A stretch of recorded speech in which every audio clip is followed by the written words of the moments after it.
Jatend migao mar omenda John MBADI onyiso komiti mar od bura mar Senate ni okang' mar piny Amerika ng'ado sir mag omenda ne chenro mag USAID okelo midhiero e moko kuom chenro mag migepe mag sirikal pachoka. MBADI olero ni gidhi keto okenge mowinjore e hik omenda mar 2025 nyaka 2026 mar reso migao mar somo kod mar thieth ma okang' mar piny Amerika oweyo kod songa.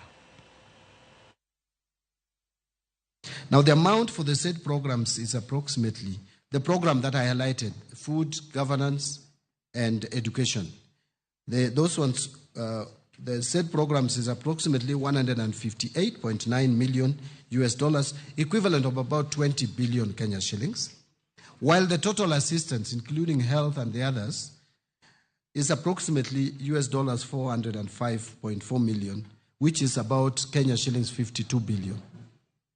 For the financial year 24-25, from USAID, which, as I've indicated, includes other sectors such as health, economic growth, water, and environment.